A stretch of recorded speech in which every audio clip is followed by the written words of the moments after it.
నేను అసెంబ్లీ ప్రొసీజర్సు సీతక్క గారు, ఆ తర్వాత పొన్నం ప్రభాకర్ గారు, ఆ తర్వాత ఇంకెవరైతే మాట్లాడారో మన నాయకుడు రాహుల్ గాంధీ గారి చేతిలో ఉండేటువంటి భారత రాజ్యాంగంలోని ఆర్టికల్ 324 ప్రకారం పార్టీ ఏర్పడుతుంది అక్క. అందులోనే ఉంటుంది ఆ బుక్లోనే.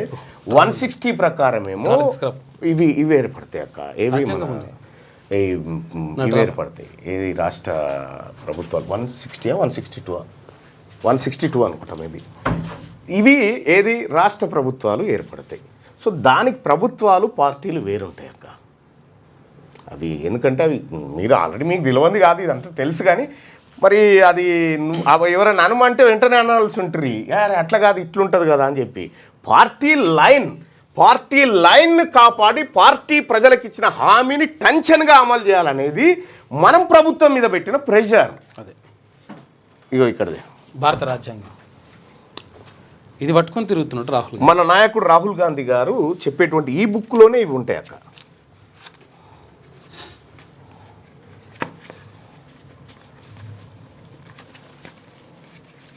ఏఐ అడిగితే చెప్పేస్తుంది కదా, ఏఐ చెప్తుంది కానీ అంటే మనం మంత్రులు ఉన్నాం కాబట్టి మనకి ఇవన్నీ కూడా తెలిస్తే బెటర్గా ఉంటుంది. అవగాహన ఉండాలి, అవగాహన ఉంటే మంచిది.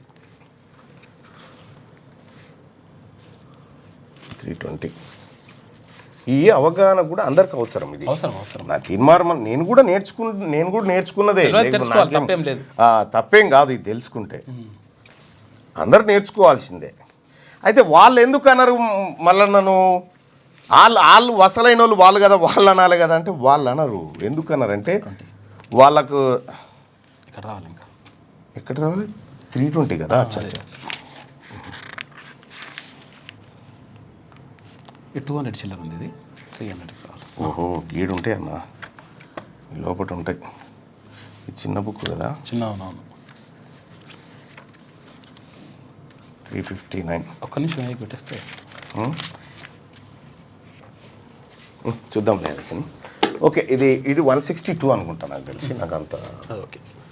తెలంగాణ ప్రభుత్వం ఒక్క నిమిషం ఏ అయినా అడిగితే చెప్తుంది, చెప్పేస్తుంది.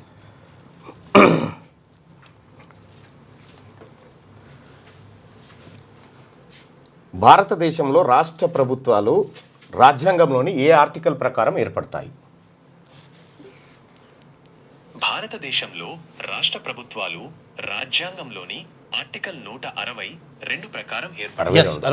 ఈ ఆర్టికల్ రాష్ట్ర శాసనసభలకు చట్టాలు చేసే అధికారాన్ని ఇస్తుంది. అయితే రాష్ట్ర ప్రభుత్వాల ఏర్పాటు అది ఇట్లుంటుంది అన్నట్టు వాస్తవానికి. అది మీకు తెలియక అవగాహన లేక మీరు గుర్తుపెట్టుకోరు. వాళ్ళు నిజంగా అందులో సత్యం ఉంటే వాళ్ళే అరుచుకుంటారు, మీ దాకా రానియరు.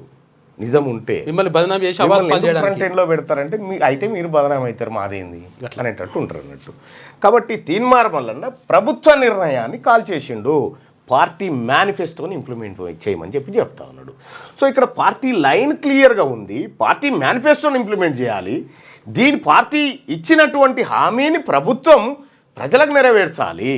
ఇది చేయకుండా తప్పుల తడకగా ఒక నివేదికను తీసుకొచ్చి పార్టీని ప్రజల్లో పలచన చేసేటువంటి కార్యక్రమాలు జరిగినప్పుడు పార్టీలు చేయాల్సిన పని ఏంది, చేస్తున్నది ఏంది?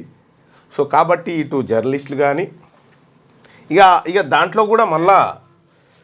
కూడా ఎట్లుంటుందంటే వాళ్ళకు పూర్తి స్థాయిలో వీటిపైన అవగాహన ఉందో లేకనో కొంతమంది ఉన్నోళ్ళు కూడా.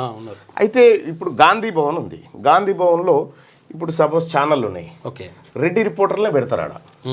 ఎందుకు? ప్రభుత్వం రెడ్లది ఉంది, రెడ్డి ముఖ్యమంత్రి గారు ఉన్నాడు కాబట్టి అట్లా పెడతారు అన్నట్టు.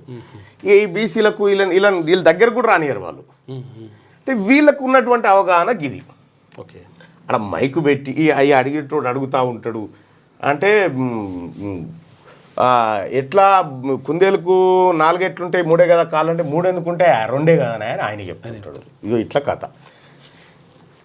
ఇక ఇది వ్యవహారం జరిగినటువంటి వ్యవహారం. పార్టీ వ్యవహారం కూడా పార్టీ మేనిఫెస్టో అనేది ఆదేశిక సూత్రాల్లో ఉంటుంది. ఆదేశిక సూత్రాలు అమలు చేయొచ్చు, అమలు చేయకపోవచ్చు. కాకపోతే ఏంటంటే అమలు చేస్తే ప్రభుత్వానికి మంచి జరుగుతుంది, పార్టీ మళ్ళీ అధికారంలోకి వస్తుంది.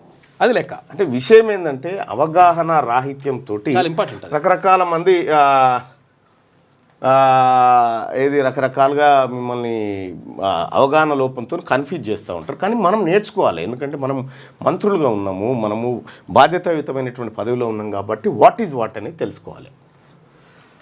ఇక ఈయన ఏమంటాడు, ఈయన సహజంగానే అంటాడు, సత్యవర్ధన్ రెడ్డి అనేటువంటి వ్యక్తి మళ్ళీ you are losing your credibility అని చెప్తూ ఉంటాడు. అంటే నా క్రెడిబిలిటీ మీ దగ్గర పెంచుకోను కదా, మీరు సోపతే వద్దని చెప్తే, మీ సోపతి వద్దన్న తర్వాత నేను మీ తాన క్రెడిబిలిటీ ఉంటేది లేకపోతేది. మా బీసీల దగ్గర ఎంత ఉండానో గంతుంది, మా ఎస్సీలు మా ఎస్టీల దగ్గర ఎంత ఉండానో గంతుంది.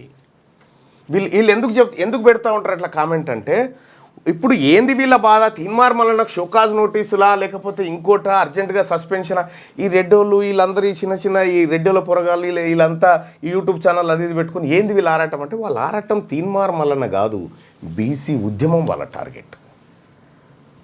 తెలంగాణ రాష్ట్రంలో పురుడు పోసుకున్నటువంటి బీసీ ఉద్యమం వాళ్ళ టార్గెటు, నేను కాదు. వాస్తవానికి నాతో ఢీకొనేంత సత్తా కానీ లేకపోతే ముచ్చట కానీ వాళ్ళ దగ్గర ఉండదు. కానీ ఇక్కడ తయారైనటువంటి బీసీ ఉద్యమం వాళ్ళ భవిష్యత్తు రాజకీయాలకు దెబ్బ కాబట్టి దాని టార్గెట్ కోసం వర్క్ చేస్తారు, అంతే తప్ప ఏం లేదు. రైట్ సోదరులారా, ఇక మార్నింగ్ న్యూస్లోకి వెళ్దాం.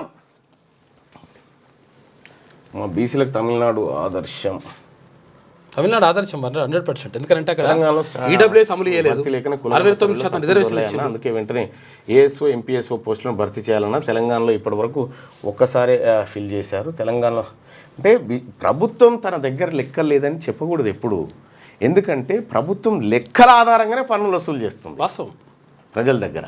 ఇది చెప్పనీకి కూడా వీల్లేదు, అనకూరేడా. ఇవన్నీ ఇప్పుడు నేను 3 లెక్కలు చెప్పినా 3 కేసీఆర్ లెక్కలు కాదు అవి, వాస్తవానికి లేదు. కాంగ్రెస్ పార్టీ ప్రభుత్వం వెబ్సైట్లే వేరేటి కాదు. రైట్గా వెబ్సైట్లు రైట్గా అది మీ కార్యక్రమం మీరు చూసుకోరలే. కానీ ఇంకా ఎవరైనా దయచేసి ఇంకేమైనా నడపదలుచుకుంటే ఇలా ఒక్కనాడన్నా స్పేస్ ఇరి మా బీసీల కోసం. ఇలా ఛానళ్ళు అడావిడి కొంత చేయాల్సినటువంటి అవసరం ఉంటుంది, ఎందుకంటే మీకున్నటువంటి అవగాహన ఎంత గొప్ప అవగాహనతో మీరు ముందుకు పోతారంటే. క్యూ న్యూస్ ఛానల్లో పనిచేయటకు అనుభవం గల సీనియర్ వీడియో ఎడిటర్స్ కావాలను సంప్రదించవలసిన నెంబర్ 8688926084. qnewsads@gmail.com ను సంప్రదించండి. లైక్ చేయండి.